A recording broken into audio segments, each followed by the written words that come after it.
yeah, courage doesn't mean that there's absence of fear. Like it's going to be there. I think some people, what they do is they wait for the fear to at some point go away. Hmm. One that, whatever I need to do, whether it's in a personal development space or I need to shift my thinking or whatever it might be, at some point that fear is going to be going away and then I can actually do it. If you understand that fear is going to be there and it's like an access, and like you said, God said to Joshua, listen, I'm going to be there with you. Hmm. Like in my mind, the way I look from that perspective is God is everywhere, like literally everywhere. Right. I mean, I don't think there is anything in our lives, physical human lives here, like the air that I'm breathing right now, he's in this air kind of a thing, right? Yes. If that is the case, that there is no escaping of me for him not to be there, right?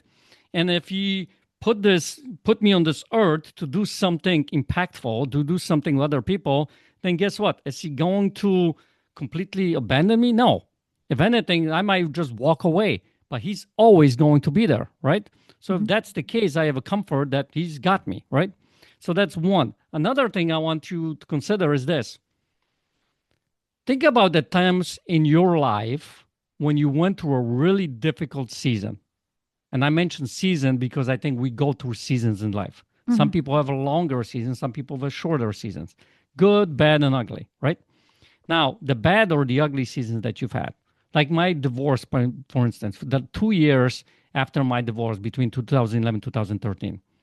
If I look back at that particular time, as much as I didn't want to deal with that season, didn't want to do it back then, I grew the most because of that season. Hmm. So think about it this way. Because of those seasons, I had to deal with a lot of the different things about myself or whatever. It actually helped me become a better person. So that tells you that maybe that particular season, as sucky as it was for me, happened for me, not to me.